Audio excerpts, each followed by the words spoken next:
Hello student. आज की इस वीडियो में हम बात करेंगे चैप्टर नंबर 5 सरकारी बजट तथा अर्थव्यवस्था के मोस्ट इंपॉर्टेंट लघुत्तरीय प्रश्नों की।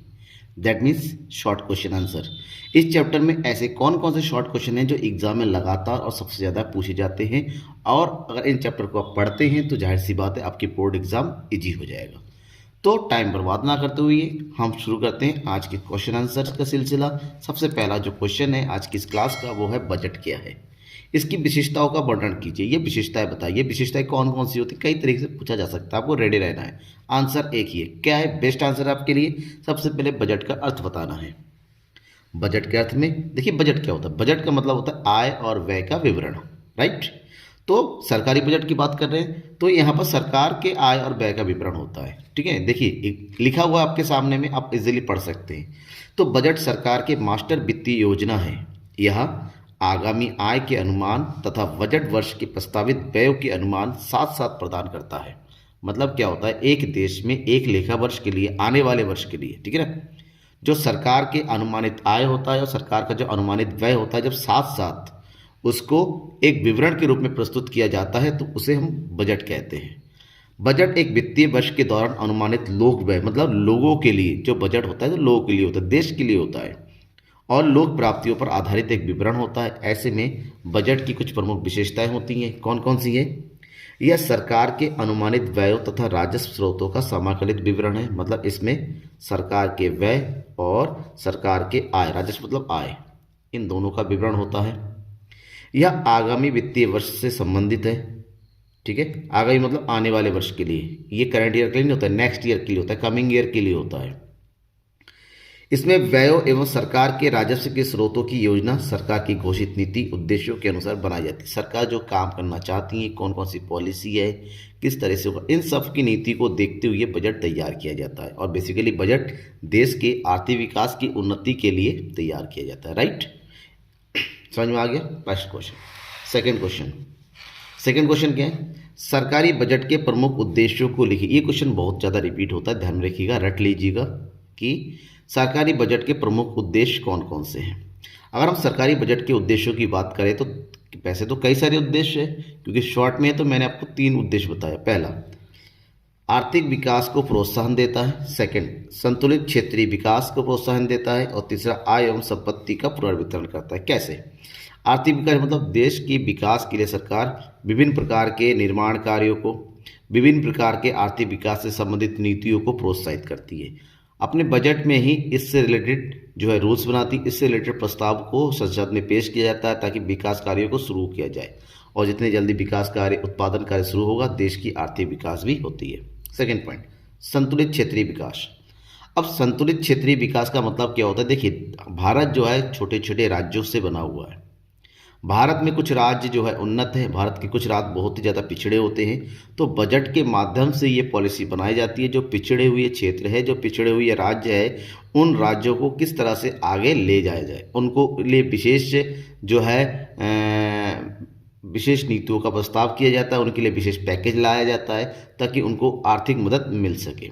नेक्स्ट है आय एवं संपत्ति का पुनर्वितरण। सरकार अपने बजट के माध्यम से अमीर और गरीब, मतलब उच्च आय और निम्न आय के बीच की जो असमानता होती है, उनके बीच की जो दूरी होती है, उसको पाटने का काम करती है। इसके लिए सरकार उच्च आय वर्गों के ऊपर अधिक टैक्स लगाती है, जबकि जो निम्न आय होती है उनके ऊपर एक तो टैक्स बिल्कुल हटा दिया जाता है या फिर टैक्स कम से कम किया जाता है, जिससे अमीर और गरीब के बीच की दूरी जो है कम की जा सके। ठीक है, सेकेंड क्वेश्चन का आंसर कंप्लीट हो गया। क्वेश्चन नंबर 3, राजस्व प्राप्तियों से क्या आशा है? सरकार की राजस्व प्राप्तियों के घटकों की व्याख्या कीजिए। राजस्व प्राप्तियां किससे कहते हैं? राजस्व मतलब सरकार की वे प्राप्तियां हैं जो ना तो देयताओं का उत्पन्न करती हैं और ना ही परिसंपत्तियों को कम करती है। देयता मतलब क्या होती है? देयता मतलब लायबिलिटी, ठीक है ना, जैसे दायित्व बोलते हैं। देखिए, ऐसी प्राप्ति सरकार को जो इनकम मिलती है, कुछ इनकम ऐसे होते हैं जो नॉर्मल सरकार के नॉर्मल गतिविधियों के द्वारा प्राप्त होती है। तो सरकार की ऐसी प्राप्ति है जिससे सरकार की लायबिलिटीज यानी कि दायित्वों का निर्माण नहीं होती है, दायित्व नहीं बढ़ता, मतलब उधार ही होती है, ऋण जो होता है ये नहीं बढ़ता है। ना ही सरकार की जो परिसंपत्तियाँ होती हैं, ठीक है ना, उसमें किसी प्रकार की कमी होती है। इस प्रकार की प्राप्तियों से जिसका इफेक्ट दायित्व संपत्तियों पर नहीं पड़ता है, उसे हम राजस्व प्राप्तियाँ कहते हैं। राजस्व प्राप्तियां के जो घटकों की बात करें, क्योंकि घटकों की पूछा गया, तो राजस्व प्राप्ति के दो प्रमुख घटक है। एक है कर प्राप्तियां, दूसरा है गैर प्राप्त कर, जिसको हम इंग्लिश में क्या बोलते हैं, टैक्स बोलते हैं, और इसको हम क्या बोलते हैं, नॉन टैक्स एसेट बोलते हैं, राइट। अब इनके बारे में थोड़ा थोड़ा जानना है। तो पहला है कर प्राप्तियां। कर प्राप्तियां मतलब कर सरकार को दिए जाने वाला अनिवार्य भुगतान होता है, जिसके बदले में लोगों को किसी प्रकार की आर्थिक सहायता या फिर आर्थिक लाभ नहीं दिया जाता है। ये हर जिस पर लगाया जाता है उसको पेमेंट करना पड़ता है, जैसे आयकर हुआ, निगम कर हुआ, वस्तु एवं सेवा कर आदि। आपको शॉर्ट में निपटाना, बहुत लंबा चौड़ा व्याख्या देने की जरूरत नहीं है यहाँ पर, कि शॉर्ट क्वेश्चन है। दूसरा है गैर कर प्राप्तियां। कर के अतिरिक्त दूसरे स्रोतों से अगर सरकार को कुछ आय की प्राप्ति होती है, उसे गैर कर प्राप्तियां कहते हैं। जैसे सरकार को मिलने वाले, सरकारी कंपनियों से मिलने वाला लाभांश हो गया, विभिन्न कार्यों के बदले में प्राप्त होने वाली फीस है, दंड एवं जुर्माना है, जब्तीकरण होता है, आदि कई प्रकार की सरकार की प्राप्तियां होती है। ठीक है, ये कंप्लीट हो गया। कोई डाउट होता है बेटा कमेंट बॉक्स में बिल्कुल कमेंट करके पूछिएगा। और आप अगर नए हैं मेरे चैनल के लिए तो बिल्कुल सब्सक्राइब करके रखिएगा और बेल आइकन को दबाइए, ताकि आने वाले जितने भी चैप्टर के शॉर्ट क्वेश्चंस है, सैम्पल पेपर है, आपको लगातार मिलता रहेगा। ओके, क्वेश्चन नंबर 4, कर किसे कहते हैं। कर मतलब टैक्स। कर क्या है, कर की प्रमुख विशेषताओं को लिखना है आपको। कर किसे कहते हैं, अभी मैंने इससे ऊपर वाले जो है क्वेश्चन में बताया कर के बारे में। कर एक आवश्यक भुगतान है जो एक व्यक्ति या फर्म द्वारा सरकार को दिया जाता है। ठीक है ना। टैक्स क्या होता है, अनिवार्य कंपल्सरी पेमेंट होता है, जो हर किसी को सरकार को पेमेंट करना पड़ता है। करदाता सरकार को मिलने वाले लाभ का इससे कोई संबंध नहीं होता है। अगर आप टैक्स देते हैं, बदले में कहेंगे भाई मुझे प्रॉफिट मिलना चाहिए, ऐसा नहीं होता है। टैक्स आपको देना है और सरकार उस टैक्स का प्रयोग जो है देश के विकास के लिए करती है, आपके व्यक्तिगत विकास के लिए नहीं, देश के विकास के लिए। ऐसे में टैक्स की कुछ विशेषताएं हैं, ठीक है ना। अब टैक्स की कौन कौन सी प्रमुख विशेषताएं, उनकी बात करेंगे। पहला, कर एक अनिवार्य भुगतान है। अनिवार्य मतलब अगर टैक्स आपके ऊपर लगाया जा रहा है तो आपको पेमेंट करना ही पड़ेगा, आप उससे बच नहीं सकते, आप टैक्स चुकाने से भाग नहीं सकते। कर का उपयोग सामान्य हित के लिए होता है। सामान्य हित मतलब देश के विकास के लिए, प्रत्येक व्यक्तियों के लिए होता है। सरकार करदाता को कर के बदले में कोई विशेष लाभ प्रदान नहीं करती। आप कहेंगे मैं टैक्स दे रहा हूँ ज़्यादा तो मुझे ज़्यादा लाभ मिलनी चाहिए, ऐसा नहीं होता है। ठीक है। करारोपण वैधानिक सत्ता द्वारा निर्धारित, और कर किसको कितना देना है इसका निर्धारण सत्ता के द्वारा, यानी कि सरकार के द्वारा किया जाता है, केंद्रीय एजेंसी के द्वारा किया जाता है। ठीक है ना, राइट। क्वेश्चन नंबर 5, प्रत्यक्ष कर तथा अप्रत्यक्ष कर में अंतर बताइए। तो प्रत्यक्ष कर जिसको इंग्लिश में बोलते हैं डायरेक्ट टैक्स, और अप्रत्यक्ष कर जिसको इंग्लिश में बोलते हैं इनडायरेक्ट टैक्स। तो डायरेक्ट टैक्स और इनडायरेक्ट टैक्स में क्या अंतर है आपको स्पष्ट करना है। तो इसके अंतरों को हम जो है कॉलम में बताते हैं पॉइंट टू पॉइंट। सबसे पहले प्रत्यक्ष कर और दूसरी तरफ अप्रत्यक्ष कर। करना क्या है आपको, करना ये है आपको दोनों के क्या बताना है, आपको दोनों की मीनिंग को सबसे पहले बताना है। प्रत्यक्ष कर क्या है, ठीक है। ये कर जिस व्यक्ति पर लगाए जाते हैं वो व्यक्ति ही इन करों का भुगतान करता है, अर्थात इन करों को टाला नहीं जा सकता। प्रत्यक्ष कर वे कर होता है जिस व्यक्ति पर करों को लगाया जाता है उसी व्यक्ति को पेमेंट करना पड़ता है, वो किसी और पर ये नहीं टाल सकता। जबकि अप्रत्यक्ष कर ऐसे कर होता है जिस व्यक्ति को चुकाना होता है वो इसे किसी दूसरे व्यक्ति पर डाल सकता है। जैसे दुकानदारों को अपना वस्तु और सेवा जीएसटी पेमेंट करना होता है, लेकिन दुकानदार क्या करता है, अपने कस्टमरों से वो वसूलता है और उसके बाद पेमेंट करता है। दूसरा पॉइंट, प्रत्यक्ष कर एक प्रगतिशील कर होता है। प्रगतिशील कर का मतलब आय के बढ़ने के साथ साथ इसमें वृद्धि होती है। आय कम होती है तो ये कर भी कम हो जाते हैं, जबकि अप्रत्यक्ष कर प्रगतिशील कर नहीं होता है। ये सबके ऊपर लगने समान रूप से लगता है, चाहे वो अमीर हो चाहे वो गरीब हो, सबके ऊपर एक जैसा टैक्स लगाया जाता है। तीसरा पॉइंट है ये अनिवार्य भुगतान होते, मतलब अनिवार्य भुगतान का मतलब क्या होता है, हर किसी को भुगतान जिसके ऊपर लगाया जाता है उसको पेमेंट करना ही पड़ेगा, वो इस टैक्स से बच नहीं सकता। ये नहीं कि मैं टैक्स नहीं चुकाऊंगा, ऐसा पॉसिबल नहीं है। जबकि अप्रत्यक्ष कर अनिवार्य भुगतान नहीं है। मतलब क्या हुआ, ये वस्तु और सेवाओं पर लगाया जाता है। अगर आप टैक्स नहीं देना चाहते तो वस्तु और सेवाओं को परचेज मत कीजिए, या आप ऐसे वस्तु और सेवाओं को परचेज मत कीजिए जिस पर टैक्स लगता है, तो आप टैक्स देने की जरूरत नहीं है। आप वस्तु और सेवाओं का उपयोग करते हैं तो आपको टैक्स देना पड़ेगा, नहीं करते तो अब नहीं देना पड़ेगा। ठीक है, तो इन दोनों के बीच में कॉमन डिफरेंस है जो एग्जाम में अक्सर पूछा जाता है। आगे बढ़ते हैं। पूंजीगत प्राप्तियों की व्याख्या कीजिए, या पूंजीगत प्राप्तियों से आप क्या समझते हैं, पूंजीगत प्राप्तियां क्या होती है, पूंजीगत प्राप्तियों के बारे में लिखिए। किसी भी तरीके से पूछा जाता है, फिलहाल पूंजीगत प्राप्तियों का अर्थ बताना है आपको, राइट। तो पूंजीगत प्राप्तियां क्या होती हैं, देखिए। पूंजीगत प्राप्तियां सरकार की वे मौद्रिक प्राप्तियां हैं, मतलब सरकार को मिलने वाली वे प्राप्तियां हैं जिससे सरकार की देयताओं में कमी वृद्धि होती है या फिर सरकार की परिसंपत्तियों में कमी आती है। देयता मतलब मैंने क्या बताया था अभी, दायित्व है। दायित्व मतलब लायबिलिटी, या तो सरकार की लायबिलिटी बढ़ेगी क्योंकि ये तो उधार वगैरह लिया जाए तो उधार होगा, कर्जा बढ़ेगा, ऋण बढ़ेगा तो दायित्व बढ़ता है, या फिर सरकार की परिसंपत्तियों की कमी होती है, या तो सरकार की जो संपत्ति है, जो एसेट्स है, जो प्रॉपर्टी, उसको सेल कर पैसे अर्न किए जाते हैं। तो या तो इससे आपका कर्जा बढ़ेगा या तो आपके जो ऊपर प्रॉपर्टी है उसकी कमी होगी, सिंपल लैंग्वेज में। तो ऐसे प्राप्तियों को पूंजीगत प्राप्ति कहा गया है, ठीक है। पूंजीगत प्राप्तियां मुख्यतः तीन प्रकार की होती हैं। एक, ऋणों की वसूली, सेकंड ऋण या उधार, और तीसरा होता है सार्वजनिक उद्यमों के अंशों की बिक्री, या फिर जिसको हम विनिवेश के नाम से जाना जाता है, या फिर डिसइन्वेस्टमेंट की बोलते हैं। अब ऋणों, अगर सरकार ऋण लेती है तो सरकार अपने राज्य सरकारों को या फिर किसी दूसरे देश को ऋण देते भी है। तो सरकार अगर उन ऋणों को वापस ले, इससे सरकार का किसी और को ऋण देना क्या होता है, एसेट्स होता है। उसकी वसूली हो गई तो एसेट्स कम हो गया, इसका होता है ये पूंजीगत प्राप्ति है। ऋण या उधार, अगर आप किसी से ऋण लेते हैं, उधार लेते हैं, जिसको बोलते हैं लोन लेते हैं, कर्जा लेते हैं, बोरोइंग करते हैं, तो आपकी लायबिलिटी बढ़ेगी क्योंकि कभी ना कभी इसको तो पेमेंट करना ही पड़ेगा, राइट। नेक्स्ट है सार्वजनिक, सरकारी कंपनियों के जो शेयर्स होते हैं, अगर आपने सरकारी शेयरों के शेयर्स किसी को बेच दिया, बदले में पैसे आ जाएंगे, लेकिन आपकी संपत्ति कम हो रही है, आपका एसेट्स कम हो रहा है, जिसको हम विनिवेश के नाम से जानते हैं। तो ये तीनों ही पूंजीगत प्राप्तियां हैं और प्रमुख पूंजीगत प्राप्तियां हैं ये। क्वेश्चन नंबर 7, राजस्व प्राप्तियों एवं पूंजीगत प्राप्तियों में अंतर स्पष्ट कीजिए। यहाँ पर भी आपको अंतर बताना है कि राजस्व प्राप्ति और पूंजीगत प्राप्तियों में क्या अंतर है, ठीक है। आपने इन दोनों की मीनिंग के बारे में पहले पढ़ लिया है, लेकिन अंतर के बारे में भी काफ़ी पूछा जाता है, इसलिए अंतर भी याद होने चाहिए पॉइंट टू पॉइंट, ठीक है। अंतर का मतलब नहीं कुछ भी, अंतर मतलब एक पहला पॉइंट जो लिखा है उसका उल्टा दूसरे के लिए होना चाहिए, ठीक है, तभी वो अंतर सही होता है। तो सबसे पहले हमने राजस्व प्राप्तियों के बारे में बताना है। राजस्व प्राप्तियाँ सरकार के लिए दायित्वों का सृजन नहीं करते हैं, सीधी सी बात है, सरकार से दायित्व सृजन नहीं होता। सरकार राजस्व प्राप्तियों से सरकार की जो है लायबिलिटी नहीं बढ़ती है, जबकि पूंजीगत प्राप्तियां वे प्राप्तियां होती हैं जिसकी सरकार की दायित्वों का निर्माण होती है, सरकार के लिए लायबिलिटी को बढ़ाने का काम करती हैं, ठीक है। नेक्स्ट, सरकार इन प्राप्तियों के कारण सरकार की परिसंपत्तियों कम नहीं होती है, मतलब इससे सरकार की जो एसेट्स है, जो प्रॉपर्टी है, उसमें कोई कमी नहीं होती है, जबकि पूंजीगत प्राप्तियों से सरकार की प्रॉपर्टी में या फिर एसेट्स कम हो जाती है। अब इसकी एग्जांपल दीजिए। राजस्व प्राप्तियां जैसे आयकर, जीएसटी, फीस, ब्याज आदि, ये सामान्य कार्यों से प्राप्त होने वाली आय होती है, जबकि पूंजीगत प्राप्तियां जैसे उधार लेना, ठीक है ना, लोन लेना, विनिवेश करना, ठीक है ना, उधारों की वसूली करना, ये सब आपका पूंजीगत प्राप्तियों के अंतर्गत आता है। ओके, समझ में आ गया। ये शॉर्ट क्वेश्चन है तो ये 3 पॉइंट आपके लिए काफ़ी है। आगे बढ़ते हैं।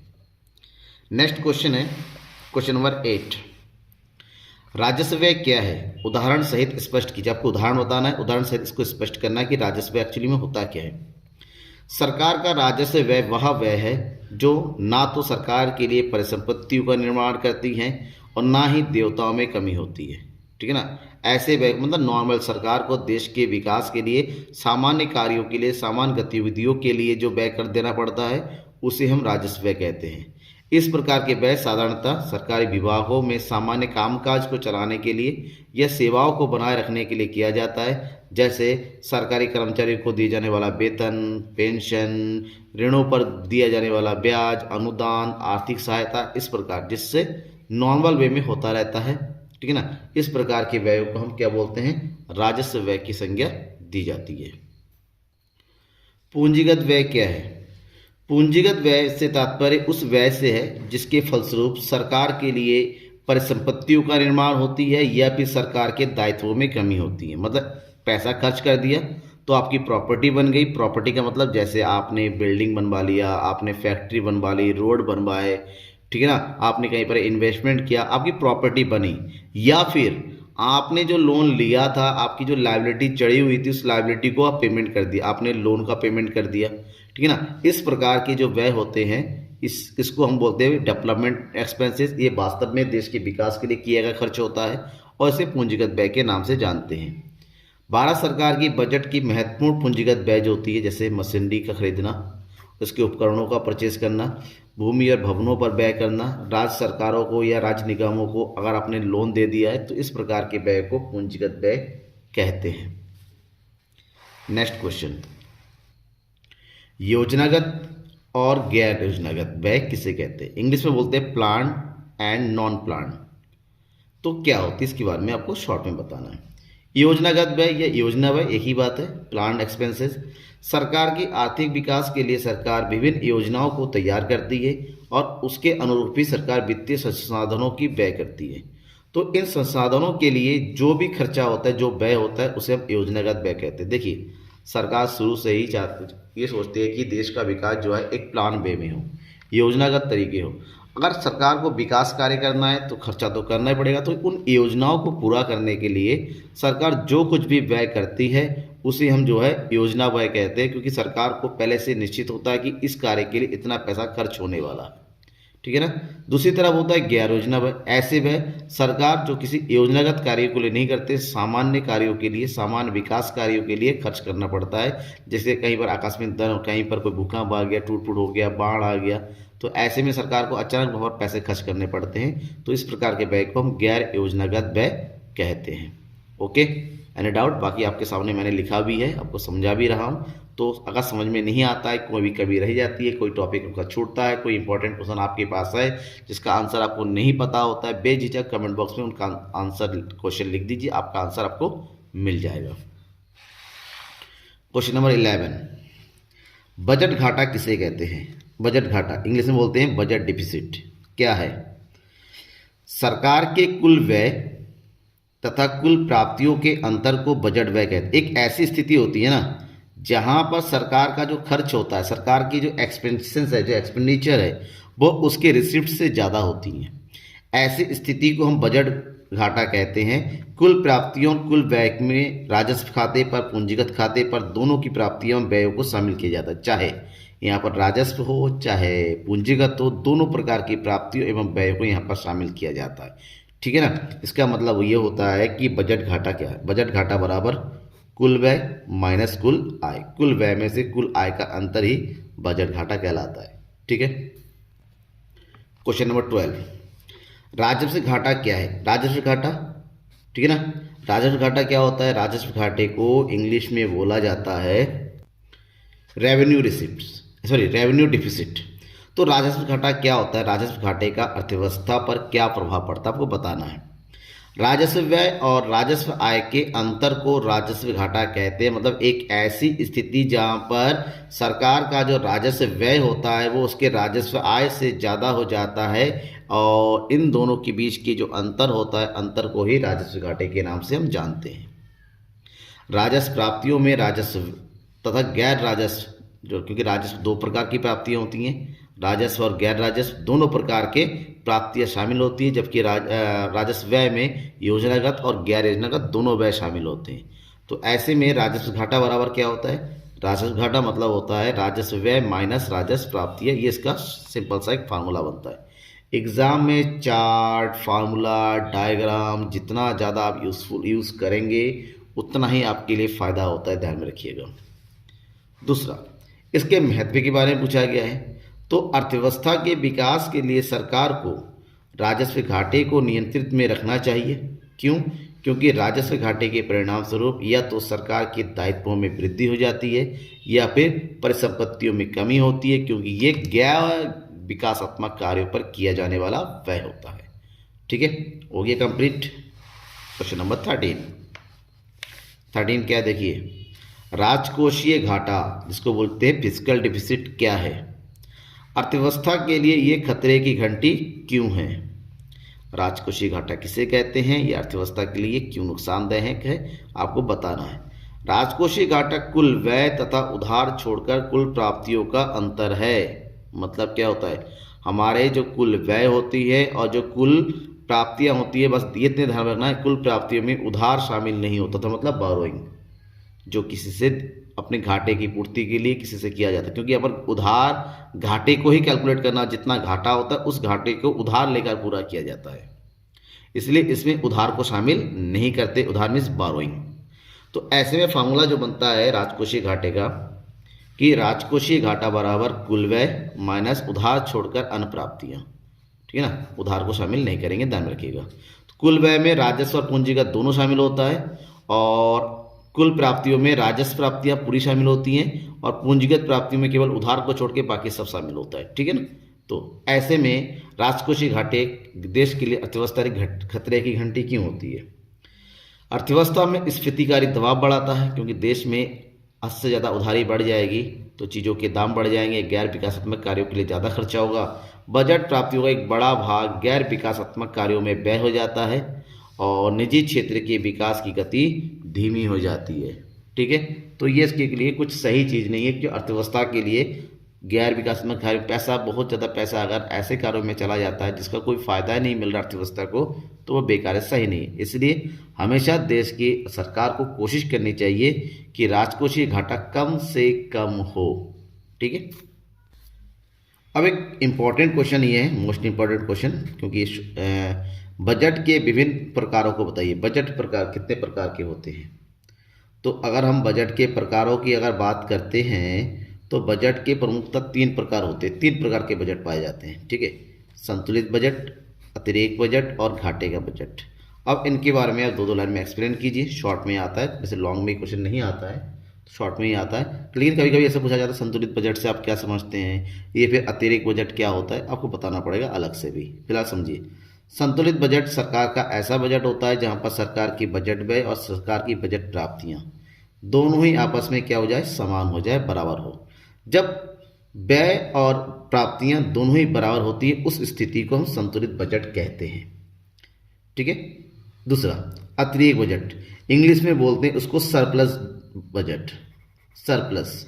और सरप्लस बजट का मतलब होता है एक ऐसा बजट जहाँ पर सरकार की प्राप्तियां उसके व्ययों से अधिक होती है। सरकार की जो इनकम है, ठीक है, उसके एक्सपेंडिचर से ज़्यादा होते हैं। बेसिकली वास्तविक दुनिया में ऐसा बजट कोई नहीं बनाता है जो सरप्लस और फ़ायदा, क्योंकि सरकार का काम फ़ायदा कमाना नहीं होता है, प्रॉफिट कमाना नहीं होता है। सरकार को देश का विकास करना होता है, या तो संतुलित, देश अगर विकसित है तो वो संतुलित बजट बनाएगा, अदरवाइज अतिरिक्त बजट तो कभी नहीं बनाएगा, ठीक है ना।